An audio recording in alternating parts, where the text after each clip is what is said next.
እየሰራች ነው እኛ ሴት ነን ያለነው አፄ ቴዎድሮስ ከእንግሊዛኖች ጋር እንደዛ ፍጥጫ የገቡበት ትልቁ ምክንያታቸው ገና ሽፍታ እያሉ ወንድማቸው ደጃች ክንፉ ቤት እያሉ ደጃች ክንፉ ከግብጽ ወራሪ ኃይል ላይ መተማ ሱዳን ድንበር ላይ ሲዋጉ የግብጽን የጦር ስልትና የመሳሪያ ዘመናዊ መሳሪያ በማያታቸው ስለዚህ ለኢትዮጵያ ወይም ለሀገር የሚያስፈልጋ ጠንካራ የሆነ አንድነት መንግስት ነው ዘመናዊ የጦር መሳሪያ ነው በማለት እንግሊዛውያን ሰዎች ማነው ንግስት ላይ ደብዳቤ እየጻፉ ለሀገር የሰዎች ጥበብን የሚያስተምሩ ሰዎች ይፈልጋሉ እንግዲህ ያ ከንግስት ቪክቶሪያ ጋር የሚያደርጉት የደብዳቤ ልውውጥ የመጨረሻ ህይወታቸው መጥፋት የሆነበት አንደኛው ምክንያት እሳቸው በሽፍትነት ዘመናቸው ደባርቄ ላይ ከግብጽ ጦር ጋር ተዋግተው ነበር ግን ጦራቸው በሚያሳዝን ሁኔታ ተሸነፈ ስለዚህ ያ እንደውም ያ ደባርቄ የጦር ግንባር ለአፄ ቴዎድሮስ ታላቂቷን ኢትዮጵያን የመፍጠር ቁጭት ያሳደረባቸው የጦር ግንባር ምክንያቱም ግብጾች አፄ ቴዎድሮስን ያሸንፉበት ትልቁ ምክንያት ዘመናዊ የጦር መሳሪያ ነበራቸው በአንድነት የተባበረ ኃይል ነው ይዘመጡ ስለዚህ ዘመነ መሳፍንት ላይ እሳቸው ራሳቸውን የኢትዮጵያ አንድነት ጠበቅ አድርጎ ያመጡበት ትልቁ ምክንያት አንድ ኢትዮጵያን መፍጠር የቀደመችውን ኢትዮጵያን ባህር በሯን ወይም ድንበሯን እስከ ቀይ ባህር የዘረጋች የታሪክና የስልጣኔ ባለቤት ኢትዮጵያን ለመፍጠር ራዕይን ይዘው ነው የተነሱ ስለዚህ ዛ ደባርቄ ላይ ገና በሽፍትነታቸው ዘመን ላይ ያጋጠማቸው ነገር ስለዚህ አንድ መልእክት ሰጣቸው ስለዚህ ያለው አማራጭ አገሬን አንድ ማድረግ ሁለተኛ ደግሞ በዘመናዊ የጦር መሳሪያ የሰለጠነ የተደራጀ የጦር ኃይል ያስፈልገኛል ወደሚለው ሂደት ሲገቡ በጊዜው የነበራቸው አማራጭ ከእንግሊዝ መንግስት መጻጻፍ ነበር ስለዚህ ከእንግሊዝ መንግስት ጋር ሲጻጻፉ አዘንዶፍ ዘዲ እንግሊዞችም ያን ማድረግ አልፈለጉም እንደውም እሳቸው የጠየቁን ትተው የሃይማኖት ሰዎችን የላኩት ህዝቡን የሚከፋፍሉ በተለያየ አስተምሮ ውስጥ እያስገቡ ህዝቡ ውስጥ የሃይማኖት ልዩነት የሃይማኖት ግጭት እንዲፈጠር ምክንያት ነው ስለዚህ አፄ ቴዎድሮስ በሙሉ የግብጽ ማነው የአውሮፓንና የእንግሊዝን መልእክተኞች እስር ቤት የከተቱበት ምክንያት እንግዲህ በዛን ዘመን እንግሊዝ የዓለምን 1/3 እንግዲህ ህንድን ጨምሮ ካናዳ ምንላትን ዛሬ ትልቋን ሀገር እና አውስትራሊያን ጨምሮ ከአፍሪካ ውስጥ የሚበዙትን ሀገሮች የምትገዛ በእንግሊዝ መንግስት ፀሐይ አትጠልቅም ተብሎ የተነገረላትን ሀያሊቷን የእንግሊዝ መንግስትን መልእክተኞች እግረሙቅ ነው ያስገቡት በዛን ዘመን ነጭ መሆን አውሮፓዊ መሆን ትልቅ ነገር ነው ከዛ ባሻገር ደግሞ ጥቁር መሆን ደግሞ እንሰሳዊነት ተገዢነት ተሸናፊነት ተብሎ በተሰጠበት ስዕል ውስጥ ቴዎድሮስ ያንስ ተብሎ ነው የወጡት አንድ የጥቁር ንጉስ አንድ የሀበሻ ንጉስ ነጮችን በእግር ብረት አስሮ መደራደሪያ ማግረው ይሄ በታሪክ ሊታሰብ ማይችል ነገር ነው ይሄ በአውሮፓ ምድር ሲሰማ የእንግሊዝ ጋዜጦች የአውሮፓ ጋዜጦች በወሬን የተጠለቀለቁት እንግሊዝ ያስደፈረችው የሷን መብት ብቻ አይደለም በአለም ላይ ገዢ ነጂ ሆነው ነጭ የሚያውሮፓዊ አስተሳሰብ ነው ያስመታችውና በአስቸኳይ እርምጃ እንዲወሰድ 32000 ጦር ያለው በሪጂናል ናፒር የሚመራ ጦር ወደ ኢትዮጵያ የመጣው እነዛን እንግሊዛዊ እስረኞች ማስፈታት ያ ደግሞ ለግብጽ ባለው ለብሪት ትልቅ ሂዩሚሌሽን ነበር ሂስቶሪካል ሂዩሚሌሽን የታሪክ ውርደት ነው አንድ የጥቁር የሀበሻ ንጉስ በእነሱ እሳበ ነጮችን በእግር ብረት አስሮ ከናንተ ጋር መደራደር የምንችለው ካሁን በእነዚህ ሰዎች ነው ማለት ይሄ ምናልባት በጥቁሩ ዓለም ለታሪካችን ክብርና ኩራት ቅድም ኢብራሂም እንዳለው ቢኖረን ኖሮ ይሄ በዓለም ታሪክ ላይ ትልቅ በጥቁሩ ዓለም ህዝብ ታሪክ ውስጥ ትልቅ የታሪክ ምዕራፍ ነው ይሁን እንጂ ወደዛ ስንገባ ወደኛ ስንመልሰው በእንደዚህ አይነት ነገር ተጠምዶ ስለነበረ ስለዚህ ኢትዮጵያ ከውጭም ከውስጥ ኤክስኪዩዝ እንዳይመስልብን አሁን ለምን አልሰራንም ወደሚለው ምክንያቱም ግብጽ የሰራችበትን መንገድ ያያየን ነው ግብጽም እኮ ያዛን ጊዜ ያው ተመሳሳይ ነገር ውስጥ ትኖራለች የሚደርሱ ጫናዎች እሷም የነበረችበት ሁኔታ ይታወቃል በታሪክ ይሁን እንጂ የግብጽ ብቻ አልነበረም የአውሮፓውያኖችም እጅ ነው ምክንያቱም የዛን ጊዜ ግብጽ የእንግሊዝ ግዛት ስለነበረች እንግሊዞችም አብረው ምክንያቱም የግዛቱም ውጤት እሱ ነው የጉራና የጉንደት ጦርነት ላይ እኮ የአውሮፓ ሰዎች ነበሩ እንደም ሁለተኛው ጦርነት ለአፄ ዮሐንስ ጋር የተጋጠሙት በአፍሪካን በአሜሪካን ሲቪል ዎር የነበሩ ዎር ቬትራንስ ወይም የጦር መሪዎችና ወታደሮች ጦርነቱ ተሳትፎ ነበሩ ምን ያህል ትኩረት እንደሰጡ ማሰብ ትችላለች ስለዚህ እዛ ጦርነት ላይ ግን ያው ኢትዮጵያን በጀግንነት ያን የግብጽ ጦር ያው እንዲሸነፍ አድርጎ ነው የመለሱ ስለዚህ ወደ አንቺ ስንመለስ እንነጋገር ከተባለ አባይ ብቻ አይደለም ናሽናል ኢሹ ያውናችን ያልሆነው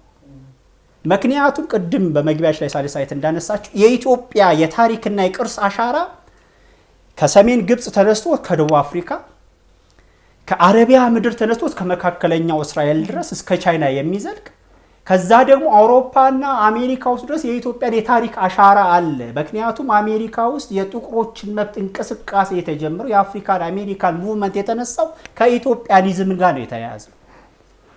ኢትዮጵያ የተባለች የጥቁር ዓለም ህዝብ አለች። በነፃነቷ በሉዓላዊነቷ ከብራና ታፍራ የኖረች በአድዋ ጦርነት ላይ ነጮችን አሳፍራ የመለሰች የጥቁር ህዝብ ሁሉ የታሪክና የስልጣኔ ምንጭ። ምክንያቱም አድዋ ትልቅ የታሪክ መስመሩን ትቶ ነው ያለፈው። ከዛ በኋላ አፍሪካኖችም ሆነ አፍሪካን አሜሪካኖች ካሪቢያንና ጃሜይካን ጥቁር ህዝቦች ስለ ኢትዮጵያ ማሰብ ሲጀምሩ ወደ ኋላ ሄደው ሲያስቡ ኢትዮጵያ በእስልምናም በክርስትናው ዓለም ውስጥ ስሟ የተጠቀሰ ሀገር ነች። ስለዚህ አውሮፓውያኖች ከስንት ዘመን በኋላ መጥተው እኛን ክርስትና ሊሰብኩን አይችሉም። ምክንያቱም አፍሪካ ውስጥ ክርስትናን ቀደምት አድርጋ የተቀበለች የክርስትናው የእስልምናውም እምብርት የሆነች ሃይማኖትን በሰላም በመግባባት በመነጋገር የተቀበለች አፍሪካዊት እናት አገር አለችን የሚሉ ደቡብ አፍሪካ ውስጥ ኮሚኒቲዎች አሉ።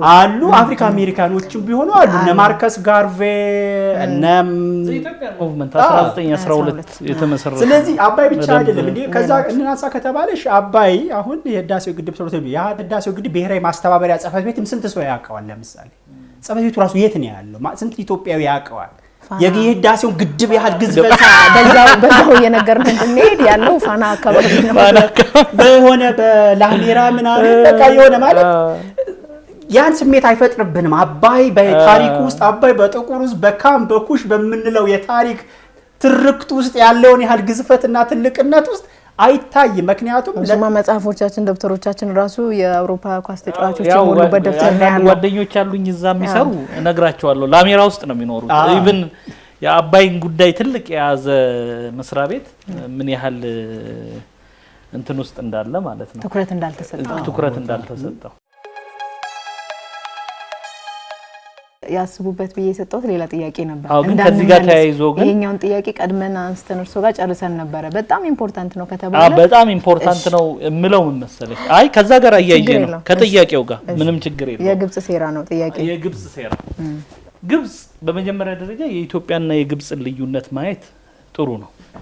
ቅድም ተረፈ በደንብ አስቀምጦታል። ግብጽ ፓርት ኦፍ ኮሎኒያል ፓወር ሆና የመጣች ነች። በሌላ አነጋገር የግብጽ አድቫንቴጅ መሸነፏ ነው። ተሸንፋ የአውሮፓ አካል ሆና ነው የመጣችው። የኢትዮጵያ ዲስአድቫንቴጅ ደግሞ ማሸነፏ ነው። ኮሎኒያሊዝም ጋር የተፋጠጠ ሀገርና የሚገዛ ሀገር ከኮሎኒያሊስቶች ጋር አብሮ የመጣ ሀገር ነው ልዩነቱ። ስዊዝ ካናል ከዚህ ጋር ተያይዞ ነው እንግዲህ ይሄ ሸር ምናምን የሚባለው የግብጾች ብቻ አይደለም። ለምሳሌ አውሮፓውያን ግብጽን አሁንም ቢሆን እኔ ግብጽ ብቻዋን መታ አታውቅም። በነገራችን ላይ በተለይ ከ200 ዓመት በኋላ ግብጽ ፓራሲቲክ ሆና ነው የምትመጣው። ከሌሎች አገሮች ጋር ጥገኛ ሆና ነው የምትመጣው።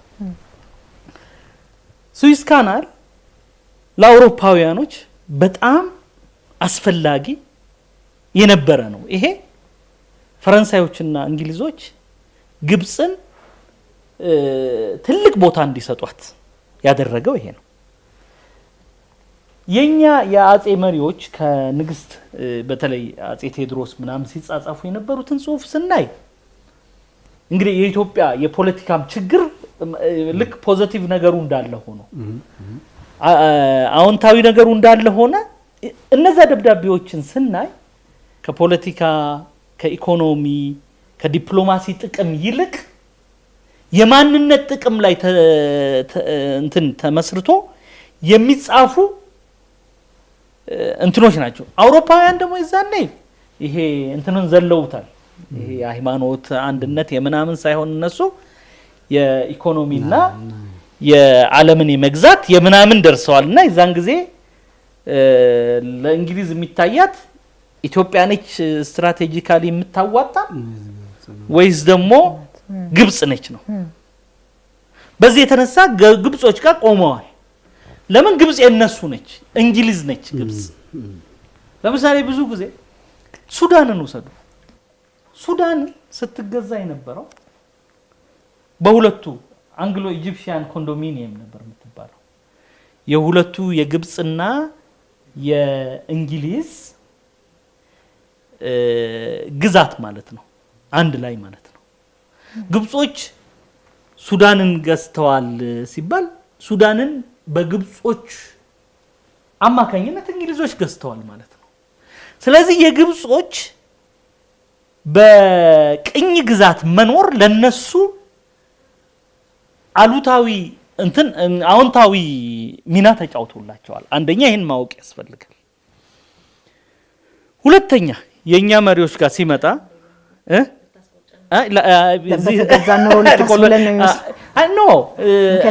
ታሪክም አለ ብዙ ጊዜ አንስተናል በሌሎች ውይይቶች ላይ ተገስተን በነበረ ሚል ትውልድም ስላለ እኔ አይደለም ምክንያቱም የመገዛት በነገራችን ላይ ለምሳሌ ኬንያ እና ኢትዮጵያን ወሰዱ እስከ ቅርብ ጊዜ ኬንያ ናይሮቢ በጣም ትልልቅ ህንጻዎች አሉ አብዛኞቹ ባለቤቶቹ ግን ኬንያውያን አይደሉም እኛ ጋር ደግሞ የጎጆ ቤት አለ የጎጆ ቤት ባለቤቶች ግን እኛ ነን ቆንጆ ፖይንት ነው ማለት እንዳይመስል ይሄ ነው የደሃ ቤት ነው ያለኝ ግን የኔ ነው በጣም ምርጥ ቤተ መንግስት የሚያህል ቤት አለ ትኖሪበታለሽ ግን ያንቺ አይደለም ይሄ ነው ልዩነቱ አሁንም ድረስ በስነ ልቦና ነው አሁንም ቢሆን እኔ ይሄን ያየሁት የተመሰለሽ አይመስለኝም ነበር ቱርክ ሄጄ በጣም ቱርኮቹ የነገሩን ከሌላው አፍሪካ እንደምንለይ የውነት እንደምን ማለት ባህሪያችን ራስ አስበነው ሳይሆን በተፈጥሮ አላስበውም ለካ እኔ እለያለሁ የሚለውን ያሰብኩት የዛኔ ለምን ወይ አግሬሲቭ ይሆኑብናል ይላሉ ነጭ ሲሆን ወይ ደግሞ በጣም ሰብሚሲቭ ይሆኑብናል ለምሳሌ እኔ አንድ ቱርክ እንደ ሰው ካልቆጠረኝ እንደማለቀው ያውቃል በቃ this is እኔ አስቤው ኢብራሂም እንደዚህ ካልኩሌት አድርጌ አይደለም ይሄ በቅኝ ግዛት መናፈቅ በጣም ክብር ለአባቶቻችን ይሁን እሱን አልፈ ነው ወደ ጉዳያችን አሁንም እንድመልስህ ብዬ እሺ ይሄ ነው ስለዚህ ግብጽ ሴራ ብቻዋን አይደለም አሁንም ድረስ ብቻዋን ሆነ አይደለም አሁን ግብጽ ባለፈው ሳምንት የወጣ የግብጽ ጋዜጣ እዛ ላይ ተንተነዋል ግብጽ ይላል አንደኛ ኢትዮጵያ ግብጽ ትልቅ ሀገር መሆኗን ዘንግታለች ይላል ሁለተኛ ኢትዮጵያ አሜሪካ ከጎኗ ያለችን ግብጽ ረስታለች አለ እሺ ሂስቶሪካሊ ትሬስ ማድረግ እንችላለን ወደ ኋላ ሄደን ይሄ ፋክት ነው ያለው ግብጽ ላይ የኢትዮጵያ ድክመት አንደኛ ቅድም የነገርኩሽ የኢትዮጵያ ሀገረ መንግስቱ ራሱ የተቀረጸበት መንገድ ለኛ እንትን አይደለም ምንድነው መሰለ በኔጌቲቭ ማየቴ አይደለም ግን ፋክቶች አሉ ኢትዮጵያ በጣም በሃይማኖትም በእንትን በኤትኒክ በብሔርም የተለያየን ይሄን ሪኮግናይዝ ማድረግ ያስፈልጋል እውቅና መስጠት ያስፈልጋል እነዚህ የሚፈጥሩት የፖለቲካ ልዩነት አለ ማለት የፈረንጆቹ ሸር እንዳለ ሆኖ ያ ብቻ አይደለም ይሄንን ያስተናገርንበት መንገድ ምንድነው ኢትዮጵያኖች ላይ አሁን ግብጾች እኛን ይከፋፍሉናል እኛስ ንጹህ ነን ወይ ማለት የኛ የፖለቲካ ሲስተም ስርዓት አካታች እኩልነት ላይ የተመሰረተ አስተሳሰባችን ሁሉንም ያቀፈ ከሆነ ማንንም ጠላት አይገባብንም ማንንም ጠላት ኢትዮጵያ ለምሳሌ የኢትዮጵያ መንግስታት ግብጽን ሲያስፈራሩ ወየውላችሁ እዛ ክርስቲያን የሆነውን ስትነኩ እዚህ እናስቆምባችኋለን ግብጾች ደግሞ የሚጽፉት ምንድነው ግብጾቹ የሚጽፉ ነበር ሙስሊሞችን እዚህ ስትነኩ ወየውላችሁ አሁን የኢትዮጵያ ሙስሊሜቱ ጋር ነው ያለው ማለት እኔ ነገስታቱን መውቀሴ አይደለም እንደ ጊዜው ነው እንደ ጊዜው ሁሉም ይለያያል በትናንትና ታሪክ ዛሬ መውቀስን ከባዱ የታሪክ ዛሬስ ያ ሜንታሊቲ አለ የለም ነው ጥያቄ ዛሬስ ኢትዮጵያን የምናይበት አስተሳሰብ በነገራችን ላይ ኢትዮጵያ ነገስታት ሳይቀሩ አረብ ሀገር የሚልኩት ነጋዴዎች ሙስሊሞች ናቸው ይሄ ምንም በታሪክ ክርስቲያን ነገስታት ማለት ነው የሚልኩት ስማቸውን ሙራድ የሚባል ምናምን በጣም ብዙ አሉ የኢትዮጵያ ነገስታት ሳይቀር። ይሄ እንትን አይደለም አብሶሉት አይደለም። ይሄ ኢትዮጵያ ሙስሊምና ክርስቲያን ያለው እንትን በጣም የተለያየ አይደለም። ግን ስቴት አት ዘ ስቴት ሌቭል ዳይቨርሲቲያችንን ውሰዱ። አረበኛ የሚያውቁ ሰዎች አሁን አስፈላጊነታቸውን ሰሞኑን በደንብ እየተረዳን ነው። ግብጻውያን እንዲያሳውቁልን ነው። አቋማችንን እንዲገልጹልን እየፈለግን ነው። እነዚህ ሰዎች ብዙ ግብጽ ተምረው ሱዳን በነገራችን ላይ እኔ ማላምነው ነገር ምን እንደሆነ ታውቃለህ? አረበኛ አንዳንድ ሰዎች ሲያወሩ ሰማለሁ። ኢትዮጵያውያኖች አረበኛ የሚናገር ብዙ ሰው በጣም እንደ ኢትዮጵያውያኖች አረበኛ የሚናገር አፍሪካዊ አገር ያለ አይመስለኝም። ኢትዮጵያውያኖች በጣም ብዙ ሱዳን የሚኖር ከ1 ሚሊዮን በላይ የኢትዮጵያ ሕዝብ አለ። አረብ ሀገር የመን እንደ ዜጋ ነው የምነግርሽ። የመን እንደ ዜጋ ከ120% የመን ኢትዮጵያዊ ዝርያ ያለው የሚያምን ማለት ነው። ቁርአን ሲቀራ ያደገው ሙስሊምም ሕዝብ ሳይረሳ ይሄን ትተን ማለት ከዚህ ተነስተን ኢትዮጵያ ውስጥ ያሉ ዑለማዎች አሉ፣ አሊሞች አሉ። አረበኛ መማር አይደለም አረብ ሀገር ሄደው ትልልቅ ፕሮፌሰሮች አሉ። እነዚህን የታሉ ግን እኮ ስቴቱ ነው የስቴት ስራ ነው። ስቴቱ ይሄን ለማድረግ አሁንም ያሉትን ይዞ በዲፕሎማሲው ደረጃ የአባይ ጉዳይ ናሽናል ኢሹአችንን ዲስከስ አድርገን ውስጣችን ከጨረስን ያ የመጣንበት ስርዓት ግን ስለ አረበኛ ያለን አመለካከት አረብ ሀገር ስለ ተማሩ ሰዎች ያለን አመለካከት ስለ ዲፕሎማሲ ያለን አመለካከት ላይ ተጽዕኖ አለው። አሁን ይሄንን ሰብረን በተለይ ካሁን በኋላ ማለት ነው ፐብሊክ ዲፕሎማሲ ጋር እንመጣለን። ፐብሊክ ዲፕሎማሲ ሌላው የኢትዮጵያኖችን ጨረስኩኝ። ሌላው ግብጾች የኛን የውስጥ ልዩነት ማኒፑሌት ያደርጋሉ ነው አይደል? አንዱ ጥያቄያችን ግብጾችስ አንድ ናቸው እንዴ? ግን በአባይ ጉዳይ አንድ ናቸው። ቆይ እሱ እንዳለ ሆኖ እኛ ደግሞ እርስ በርሳችን ስንጣላ እነሱ እኛ ያንን መስራት መጀመሪያ እንደምንችል እናምናለን አናምንም? በነገራችን ላይ ብዙ ነገር የማመን ጥያቄ ነው። ግብጾች ውስጥ ሞክረን ለምሳሌ ግብጻውያን ውስጥ ራሽናል የሚያስቡ ሰዎች የሉ። ግብጾች በሙሉ ለምሳሌ በጥቅማቸው አይከራከሩምና አንቺ ግን ትክክለኛ መንገድ እነሱን ሳጎጂ የምትሰሪውን ስራ በማስረዳት ለጀስቲስ የሚቆሙ ግብጾች የሉን አሉ እንጂ ዛት ይዘት እኛ ፐብሊክ ዲፕሎማሲያችን አንደኛ ፐብሊክ ዲፕሎማሲ ውስጥ ምሁራን የሚያስቀምጡት ነገር አለ። አንደኛ መስማት ነው ይላሉ። ሁለተኛ አድቮኬሲ ማድረግ መንገር ለሌሎች ማለት ነው። ግብጾችን ሰምተን ይሄ ፖለቲከኛው ምናምን አይደለም ይሄ የሴራው ምናምን እሱ እንደተጠበቀ ሆኖ ግብጾቹ ውስጥ እኔ ስለ አባይ አግኝቼው አንዱን ግብጽ የነበረውን አመለካከት መለወጥ ይያለው ማለት ይቻላል። መጀመሪያ ይቻላል ይሄ ፕሮጀክት ብለን እናምናለን ወይ? ምክንያቱም እስካሁን አልነገርናቸው ማለት ማን ነው የሚነግራቸው? ግብጾች መንግስታቸው ወይም ደግሞ የኛ ተቋማዊ ፓርቲዎች በስደት ላይ የነበሩት ሁሉንም እንደመስል በጊዜው በወቅቱ የነበሩት የተለያዩ ነገሮች አይተናል። የነገራቸው አሁን ትልቁ ችግራችን ምንድነው? በናሽናሊዝም እናስባለን። ግብጽ ኢትዮጵያ የአረብ ናሽናሊዝም አጌንስት የኢትዮጵያ ናሽናሊዝም እዛ ውስጥ እኮ ብዙ ኢትዮጵያ የሆነው ኢትዮጵያዊነትን የማይቀበል ሰው የለም እንዴ? አንተ አለ this is a fact። ግብጻዊው የሆነ በሙሉ መቼስ የሰው ልጅ የተሰራበት ነገር ውጤት ነው። የትምህርቱ የከሪኩለም ውጤት ነው። P = C ይላሉ። people = curriculum። ያንን ከሪኩለም ቻሌንጅ ማድረግ እኔ እስከዛሬውን አይደለም ካሁን በኋላ እንድንሰራ ነው። አሁን እየወቀስኩኝ ምንም አይደለም። ካሁን በኋላ እንድንሰራ ያስፈልጋል። አንድ ልምድ ልንገራችሁ። የቱርክ ሚዲያ ላይ ሰርቻለሁ ኤኒውስ የሚባል እኔ ስገባ እኔ ብቻ ነበርኩኝ ጥቁር እዛ ሚዲያ ላይ። ያ ሚዲያ ኦልሞስት በእኔ አመለካከት ነው አፍሪካን የሚያየው።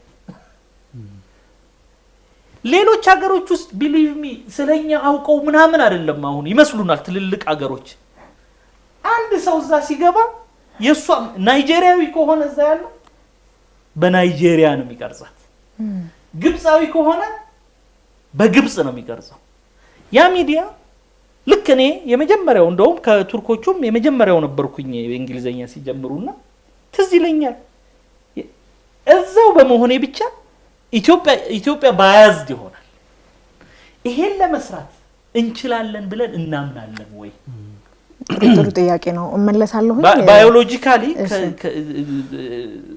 እንትኖች ኢትዮጵያውያኖችና ግብጾች ማንንም ከማንም አያንስም ያሰብኩ እንድትቆየው ፈልገው ከአረቡ ሀገር ኢትዮጵያ ለምን ተገለለች ሚል አንድ ጥያቄ አለኝ ይሄንን ያሰብን እንቆያለን የአረብ ሊግንም ማንሳት እንችላለን አረብ ሊግ ላይ ኤርትራ እንኳን ታዛቢ ናት ኢትዮጵያ ምን ሆና ነው በእምነት ከሆነ እንደምናቀው ነው ካልሆነ ደግሞ ምንድነው ችግሩ ዲፕሎማሲያችንስ አሁን ተብሏል የግብጽ ጠላቶች እንግዲህ የጠላቴ ጠላት ወዳጄ ነው ወይስ ወዳጄ ጠላት ወዳጄ ነው የሆነ የሚባል አባባል አለ በየትኛው መንገድ ነው የምንሄደው ዲፕሎማሲ አካሄዳችን ምን ይመስላል የሚለውን ተመልሰን የምናነሳው ነው ተረፈ ቀድሜ ያነሳውት የነበረው ጥያቄ የግብጽን ሴራ በተመለከተ ነው ታሪካዊ ምዳራ ካለው በጣም ሰብሰብ አድርገ ነው ኦኬ ግብጽ ሴራ ወይም በዘመናት አባይን መሰረት አድርጋ ኢትዮጵያ ውስጥ ምንድነው ስታደርግ የነበረችው ይሄን እኔ ትንሽ በታሪክ ትምህርትም በግሌም ደግሞ ካጠናውት ጥናት ጋር ያይጄ መመለስ በችል ደስ ይለኛል ያው ቀደም እንዳነሳውት እንግዲህ ግብጽና ኢትዮጵያን በማገናኘት ረገድ ከአባይ ቀጥሎ የሚነሳው የእምነቱ ጉዳይ ነው እምነቱ ደግሞ ያው የግብጽን ቤተክርስቲያን ለ1600 ዘመን ያው ጳጳሳትን እየሾመች ወደ ኢትዮጵያ ስትልክ ነበርና ከዛ ጋር ታይዞ ቀደም አቶ ኢብራሂምም እንዳነሳው ግብጾች በሃይማኖትም በፖለቲካ አመለካከትም ልዩነት ቢኖራቸው አባይን በተመለከተ ግን አቋማቸው አንድ ነው ስለዚህ አባይ በግብጽ ፖለቲካ ውስጥ ወይም ናይል በግብጽ ፖለቲካ ውስጥ ናሽናል ዩኒቲ ይፈጥራል ማለት ነው አንድ አድርጓቸዋል ስለዚህ ወደ ኢትዮጵያ ሲመጡ የነበሩት የግብጽ አባቶች ወይም ጳጳሳት በትክክል ኢትዮጵያ ውስጥ ምን ነበር ሲሰሩ የነበሩት ሚለውን ከዛ አንፃር ማየት ፈልጋለሁ በርግጥ ሁሉም ነው ማለት ያስቸግራል ግን በታሪክ እንዳየ ነው የመጀመሪያው እንግዲህ ግብጾች ኢትዮጵያ ውስጥ ለዚህ ያህል ዘመን አባቶችን እየሾሙ ሲልኩ አንድ ያደረጉት ነገር ያው ግብጽ የኢትዮጵያ የመንፈስ ልጅ ናት የሚል እሳቤ ስለነበራቸው ይሄ መለኮታዊ ሆነ ከላይ የተቀበልነው ኃላፊነት ነው ስልጣን ነው የሚል ነገር ነበር በኋላ ግን ኢትዮጵያኖች ኳስችን ማድረግ ሲጀምሩ ጥያቄ ማድረግ ሲጀምሩ ግን በኢትዮጵያ ቤተክርስቲያን ታሪክ ውስጥ ትልቅ ስፍራ ያለው መጽሐፍ ፍትሐ ነገሥት ላይ አንድ አንቀጽ አስገቡ ያ አንቀጽ ምንድነው የሚለው ኢትዮጵያኖች ከራሳቸው ሊቀ ጳጳስ መሾም እንደማይችሉ ህጋዊ መሰረት እንዲኖረው ድንጋጌ ልክ ገመንግስት ላይ እንደሚሰፍር ድንጋጌ ያን አንቀጽ አስፍረዋል ስለዚህ ኢትዮጵያውያን ከራሳቸው ጳጳስ መሾም እንደማይችሉ ያን አስገብተዋል ከዛም አልፎ ደብዳቤዎች ሁሉ ይጻጻፉ ነበር ስለ ኢትዮጵያ ስለዚህ ከዛ በኋላ ምን መለከተው ምንድነው ኢትዮጵያ ውስጥ ሲመጡ የነበሩ የግብጽ አባቶች ሚናቸው ምን ነበር አንደኛ ቋንቋችንን ባህላችን በመረዳት ረገድ ስንቶቹ ነበሩ ማለት ያን ኢፌክቲቭሊ ጳጳስ ናቸው ወይ እሱ ብዙ ነገር አለው አንድ ሁለት ነገሮችን እዚህ ላይ ማንሳት ይችላል ምክንያቱም አጼ ቴዎድሮስ እንግሊዞች ጋር ቀላቅለው አስሯቸው እስከ ሞት የተዳረሱ ጳጳስም አሉ አይደል እንግዲህ የከዛ አንተ ምንድነው አሁን በተለይ በአንዳንድ የቤተክርስቲያን ታሪክ አጥኚዎች ቢነሳው የግብጻን አባቶች ኢትዮጵያ ውስጥ ሲመጡ ለሚሽን ነበራቸው አንደኛው ሚሽን ምንድነው ኢትዮጵያን ግብጽ ህይወት በሆነው አባይ ላይ ምንም አይነት የልማት እንቅስቃሴ እንዳያደርጉ ህዝቡን በሃይማኖት ሰበብ ከስራ ጋር ያለው መስተጋብር ሰራተኛ እንዳይሆን አንዱ የአጼ ቴዎድሮስ እኮ ከቤተ ክህነቱ ጋር የገቡበት አንደኛው ጥም ምንድነው ካህናቱ ብዙ መሬት ይዘው ስለዚህ ከመሬት የሚገኘውን ግብር ከመሬት የሚገኘውን ጥቅም ለነሱ ነበር መጠቀሚያ ሆኖ ስለዚህ ቤተ ክርስቲያን በተወሰኑ ልኡካን በተወሰኑ አገልጋዮች ብቻ ይሁንና ሌላው ይስራ ማለት ይስራ በቃ ኢፌክቲቭ ኢንዱስትሪያል የሆነ ማህበረሰብ ይፈጠር የሚል ነበር ጥያቄው ከዛ አንፃር ደግሞ ከዛ በተቃራኒው ደግሞ ግብጾች ለዘመናት ኢትዮጵያ ውስጥ የሥራ መንፈስ እንዲዳከም አድርገዋል ያን በተለያዩ ነገሮች ማንሳት እንችላለን ቀደም እንዳነሳሽው ለምሳሌ አንደኛ እነዚህ ሰዎች ሲመጡ እኛ ብዙ ብር እንከፍላለን በወርቅ በተለያዩ ገጸ በረከት ስጦታ ነው የሚመጡት ሲመጡ እዚህ ኢትዮጵያ ውስጥ ደግሞ ሁለት ሚሽን አላችሁ። በትክክል ሃይማኖት ሰዎች ሆነው የመጡት ሃይማኖቱን ከማስተማር ባለፈ ግን የግብፅን ኢንተረስት ከማስጠበቅ ረገድ በአይነ ቁራኛ ኢትዮጵያኖች አባይ ላይ ያላቸውን እንቅስቃሴ ይከታተላሉ፣ ወደ ግብፅ መልእክት ይላላካሉ። ለዚህ ለምሳሌ አንድ ማስረጃ በአፄ ቴዎድሮስ ጊዜ የነበሩት አቡነ ሰላማ ወደ ኢትዮጵያ ከመምጣታቸው በፊት የሄዱ ልኡካን ነበሩ። ግብፅ ሄደው ሲነጋገሩ ከዛ በፊት ኢትዮጵያ ውስጥ የነበረ ሙዚንገር የሚባል አንድ ሚሽነሪ ከዚህ አፄ ዮሐንስ አባራው ሂዶ ስለነበረ እዛ ከግብጾች ጋር ተነጋግሮ ገና በእድሜው 26 ዓመት የሆነ ሰው ነው ጳጳስ ሆኖ ኢትዮጵያ ውስጥ የመጣ አቡነ ሰላማ ተብሎ ኢትዮጵያ ውስጥ ከመጣ በኋላ ልክ አስመራ ከረን ሐማሴን እንደገቡ ራስ አሊ ከዘመነ መሳፍንት ከደጃቹ ቤጋ ውጊያ ላይ ስለነበሩ ራስ አሊን የደገፈው ሁሉ ውጉዝ ይሆናሉ። አጋጣሚ ሆኖ ግን ራስ አሊ ደጃቹ ቤጋ ሲያሸንፉ ተማርከው አቡነ ሰላማ ማለት ነው ወደ ራስ አሊ መጡ እና ገረማቸው። ማን ነው አንተን ጳጳስ አድርጎ የላከ? ሰው ያስታርቃል ያስማማን እንጂ አንደኛውኑ ጋር አንደኛውን አውግዚ ምላንተን ማን ነው እንደው ጳጳስ ተባልክ እንጂ የጳጳስ ስም ባይኖሩ እዚህ በገደልኩ ነበር ነው ያሉት። ስለዚህ አሁን በካገራት በጥብጥ ጎንደር ያቡን ማረፊያ የሚባል ቦታ ለዛ ሄደ ተቀመጥ ነው ያሏቸው። እዛ ተቀምጦ ደብዳቤ ይጻጻፉ ነበር በኢትዮጵያ ስም እዛው ከዘመነ መሳፍንት ሁሉም የየራሱን ዋርሎርድ ነው ያላቸው። እኔን ከዚህ ብትወስዱኝ ቀብቼ ሾማለሁ አነክሳለሁ የሚል ደብዳቤ ሲጻጻፉ ነበር።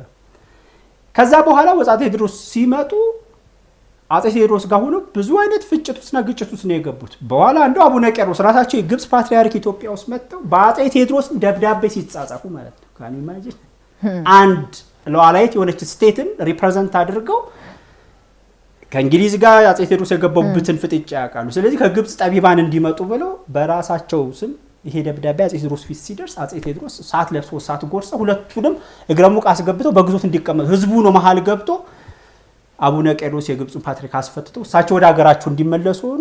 እሳቸው ግን እዛው መቅደላ ላይ ከታሰሩት እንግሊዞች ጋር እንደታሰሩ ነው ያረፉት አቡነ ሰላማ። ስለዚህ እንደውም የጎንደር ህዝብ ምንሆን አንድ ግጥም ገጥሟል ይባላል። የግድግዳ ቤታችሁ ያው ይሻላቸዋል ከአቡነ አትጠጉ ይናድባቸዋል ተብሎ ተገጥሞባቸዋል። ለጦረኛ ጳጳስ ነበሩና የጎንደር ሊቃውንት ምን አይነቱን ሰው ያላቁብኝ። ስለዚህ ከዛ አንፃር ከስራው ጋር ተያይዞ ስንመጣ እንግዲህ አሁን ስራን ኢትዮጵያ ውስጥ የስራ መንፈስ እንዲዳከምና ማለት የልማት እንቅስቃሴን በተመለከተ በሃይማኖት ሰበን ህዝቡን ሸብበውት ነበር። ይሄ አንደኛው የሃይማኖት ከባለብሰው ከአራተኛው መቶ ክፍለ ዘመን ወዲህ ያለው ታሪክ ይሄ ነው። እኔ የመሳሰለ ነው። ግን አሁንስ እስካሁን ድረስስ በቅርብ ጊዜ ታስታውስ ከሆነ አልሲሲ ራሳቸው የአፍሪካ ህብረትን ስብሰባ አቋርጠው ስብሰባው እየተካሄደ ቤተ ክህነት ነበሩ። እሱ እንግዲህ ምንድነው ይሄ ምንድነው ታሪካዊ መነሻው ቅድም እንዳስቀመጥኩት ነው። ግብጽ የውጭ ግንኙነቷን በመቃኘት ደረጃ አንዱ አበን ሁለተኛ የኢትዮጵያ ኮፕቲክ ቤተክርስቲያን ወይም የኢትዮጵያ ኦርቶዶክስ ተዋሕዶ ቤተክርስቲያን ነው። ስለዚህ የኢትዮጵያ ኦርቶዶክስ ቤተክርስቲያንን ማያዝ አንደኛ ለዘመናት ስቴት ፎርሜሽን ሀገረ መንግስት ግንባታው ላይ የእሷ ደማቅ አሻራ አለ። ምክንያቱም ቅድም እንዳነሳ ነው ከአክሱማይት ዘመን ጀምሮ እስከ የዘውዱ ስርዓት እስኪገረስ ከ1966 ድረስ የኢትዮጵያ ቤተክርስቲያን የኢትዮጵያን ታሪክ፣ ስልጣኔ፣ ባህል፣ ፊደል ከመቅረጽ ጀምሮ ጤናውን፣ ኢኮኖሚውን፣ የአካባቢ ጥበቃውን፣ ትምህርት ሚኒስቴር፣ የጤና ጥበቃ ሚኒስቴር፣ የአካባቢ ጥበቃ ሆነ ይህን ሁሉ ያደራጀች ተቋም ናት። ስለዚህ በዚህ ተቋም ተጠቅመን ኢትዮጵያ ውስጥ መንግስት የሚያደርገውን በአባይ ላይ የሚያደርገውን ማንኛውንም እንቅስቃሴ ቤተክርስቲያኒቷ ለኛ ታክል ታደርጋለች። አንድ መነሻው ምንድነው ያው የእምነት ወንድሞቻችን ስለሆኑ የሚል አይነት አፕሮች ይመስላል። ምክንያቱም ራሳቸው ማናቸው የእምነት እህቶቻችንም ወንድሞቻችንም ይሆኑ ጣሊያን ግራዚያኒ ነው አይደለ ያስቀረልን ወላሂ መምጣታቸውን እኛ እንኳን አይደለንም ያስቀረነው። ያው እሱ እንግዲህ ምን መሰለሽ ለምሳሌ እንኳን እኛም ምን እንጠቀምባት ነው የኢትዮጵያ ኦርቶዶክስ ቤተክርስቲያን ይሄ ሁሉ ነገር ካለና እነሱ እንኳን አስበው መተው በዚች ተቋም ሊጠቀሙ ሲሞክሩ እኛ ግን ለአባይ ጥቅማችን ደግሞ ያላት አስተዋጽኦ ምንድነው መሆን ያለበት? እሱ እኮ አሁን ለምሳሌ በጣሊያን ወረራ ጊዜ እቺን ብቻ ላንሳልሽ ነው ወደ ጥያቄሽ ሊገባ። በጣሊያን ወረራ ጊዜ የነበሩት ሊቀ ጳጳስ አቡነ ቄርሎስ ናቸው። ስለዚህ ኢትዮጵያ በጣሊያን ስትወረር አንድ ያደረጉት ነገር የጣሊያን ፋሽስት ሰራዊት ምንድነው ኢትዮጵያ ለዘመናት ከግብጽ የመንፈሳዊ ቀኝ ግዛት ወይም ባርነት መውጣት እንደምትፈልግ ያውቁ ስለነበር አውቶማቲካሊ ያደረጉት የኢትዮጵያና የግብጽ ቤተክርስቲያን እንዲለያዩ አደረጉና 72 የኢትዮጵያ ሊቃውንት የተሰባሰቡበትን ጉባኤ አቋቁመው ኢትዮጵያኖች ከራሳቸው ጳጳስ ይሹሙ ብለው አቡነ አብርሃም የሚባሉ ጳጳስ ይሾሙ። በግራዚያኒ ማለት ነው። ያው ግራዚያኒም ለኛ አስቦ ግን አይደለም የቤተክርስቲያኑ ድጋፍ ለማግኘት አንዋርንም ሰርቷል። ስለዚህ ወዲያ አቡነ ቄርሎስ ምንድነው ያደረጉት? እንግዲህ እና አቡነ ጴጥሮስ የምትልሱ ታላቅ ሰማዕታትና አቡነ ሚካኤልን የመሰሉ የኢትዮጵያ ክብር ለዋላይት ነጻነት ነፍሳቸውን አሳልፈው ሲሰጡ አንደኛው መደራደሪያ እንዴ እርሶ ምንድነው የሚሉት? ባንዳዎቹም የጣሊያን ሹማምንት አቡነ ጴጥሮስን ምንድነው የሚሉት? ያው እሳቸው ሊቀ ጳጳስ ዋናው እኮ ኢትዮጵያን ለጣሊያን አሳልፈው ሰጥተዋል። አቡነ ጴጥሮስ ምንድነው ያሉት? እሳቸው ኢትዮጵያዊ አይደሉም፣ ግብጻዊ ስለሆነ የኛ ጉዳይ ሊቆረቆራቸው አይገባም።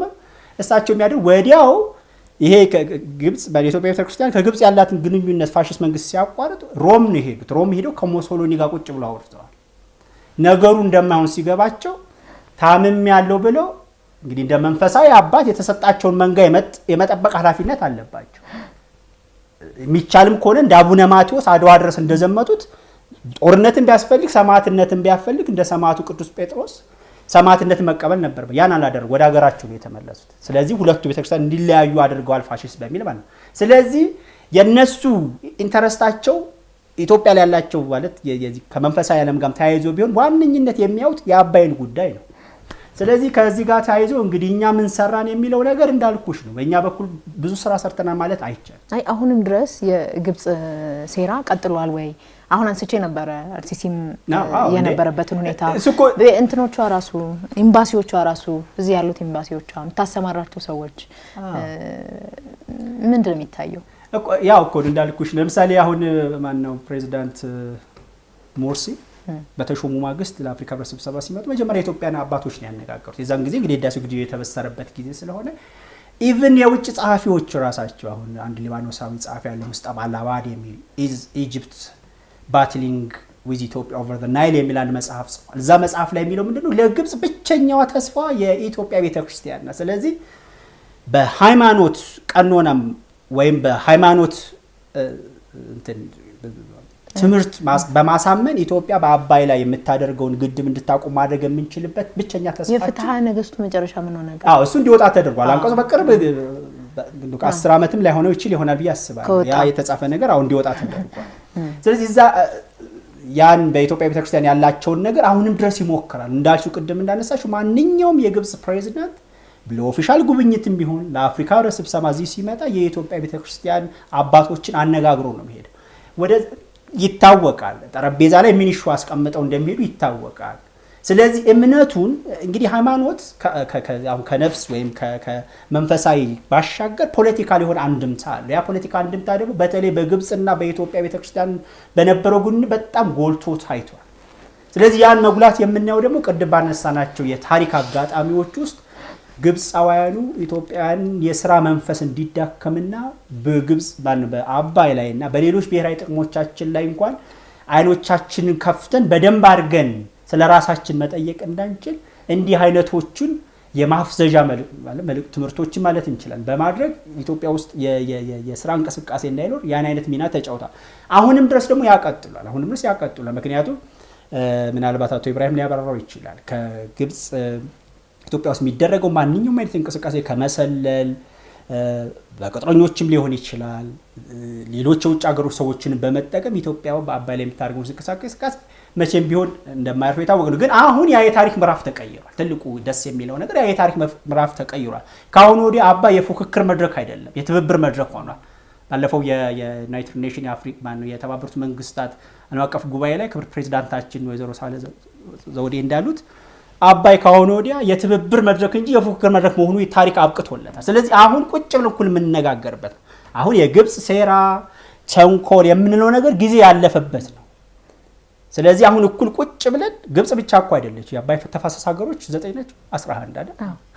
እነዚህ ሁሉ እኩል መብት ይኖራቸው። ስለዚህ ኢትዮጵያ ያመጣችው መፍትሄ ሁሉንም የሚያስማማ ፍትሃዊ የሆነ መፍትሄ ነው። ቁጭ ብለን እንነጋገር ከፉክክር መድረክ ወደ ትብብር መድረክ አንዱ እንጀራ ልጅ አንዱ ልጅ የሚሆን ሳይሆን ሁላችንም በፍትሃዊነት የምንጠቀም እንደ ኢትዮጵያ እኮ ክሌም ማድረግ ትችላለች። 85% በላይ የሚሆኑን የውሃ ፍጆታ ለግብጽ እየሰጠች በገዛ ዳቦ ልቡን አጣውት እንደሚባለው ባታዋን ልትሆን አይገባ። ይሄ ታሪክ ምዕራፍ ተዘግቷል። ስለዚህ አሁን ወዲያ ግብጽ በኢትዮጵያ ኦርቶዶክስ ቤተክርስቲያንም በኩል ቢሆን በሰላዮቿም ቢሆን እንደ አሜሪካና እንደ ወርልድ ባንክና አይኤምኤፍ ባሉት ፈርጣማ ክንድ ተጠቅማ ወደ ኢትዮጵያ ውስጥ ብትመጣም ያን ሰብረነዋል። ምክንያቱም በቀዳማዊ ኃይለ ሥላሴ ዘመነ መንግስት አባይን ለማልማት የአሜሪካን የጥናት ቡድን ኢትዮጵያ ውስጥ መጥቶ ኢትዮጵያ ውስጥ ባለ ከኤሌክትሪክ ጋር ከመስኖ ከእርሻ ጋር የተያያዙ ከተደረጉት ጥናቶች ከግማሽ ከመቶ በላይ አባይ ላይ ትኩረት ያደረጉ ነበሩ። እነዛ ጥናቶች አሁን ድረስ ለታሪክ አሉ።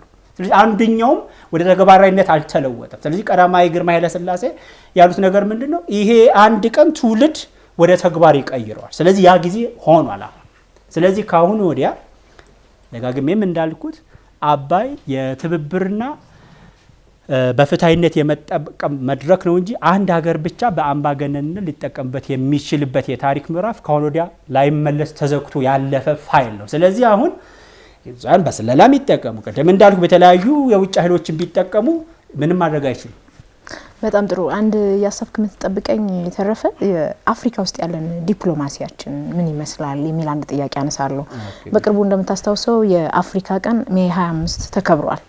የኛ ሀገር ደግሞ ስለመከበሩም እንወቅም አንወቅም እኛንም ጨምሮ ኮሽ ያለ ነገር አልሰማንም። እንደው ይሄ ምን አንድምታለው ምን ያሳያል የሚለውን ጥያቄ ያሰብክ ትቆየኛለህ። ዳክቶ ኢብራሂም ስመለስ ቀድም አንስቼ ነበር አንድ ጥያቄ ከአረብ ሀገራት የተገለለን ይመስላል። ለምንድን ነው የተገለልነው? ዲፕሎማሲያችን በአረብ ሀገራት ውስጥ ያለን ዲፕሎማሲ እንቅስቃሴ እንዴት ነው የምትመለከተው? አንተ በተለይ የቱርክ ሚዲያ ውስጥም የፖለቲካ ተንታኝም ሆነ ሰርተሃልና እንደው እንዴት ነው የምታየው ያለን ተቀባይነት? አሁን ቀደም የጀመርከው ነገር ነበር ኢትዮጵያ ከድሮም ጀምሮ ይመስላል እናንተ ታሪኩን ታግዙኛላችሁ በቀዝቃዛው ጦርነትም ይሁን በመስቀሉም ይሁን በየትኛው የኢትዮጵያ መሪዎች ለዘብተኝነት ወይም ደግሞ መሃል ላይ ፌር የሚባለው ወይም ለአንዱ አልወግንም ወገንተኛ አይደለሁም የሚል አመለካከት ያላቸው መሪዎች ያለፉባት ሀገር ትመስላለች። የብሔራዊ ጥቅማችንን ለማስጠበቅ ምን ሄድበት የዲፕሎማሲ መንገድ ማኒፕሌትም እንበለው ወይም ምን ፈልገውና አካል መደገፍና ሌሎቹን የመተው ነገር ላይ እንደው እንብዛምነን ይላሉ አንዳንድ ጸሐፍቶችና እንደው ለምሳሌ ቱርክና ግብጽ ደርቤ ናቸው ወይም ማይዋደዱ ሁለት ክንፍ ናቸው። እኛ ከየትኛው ብንሆን ነው የሚያዋጣን ታዲያ? ከሳውዲ ነው ወይስ ከቱርክ ነው ብለን ልናነሳ እንችላለን። ምክንያቱም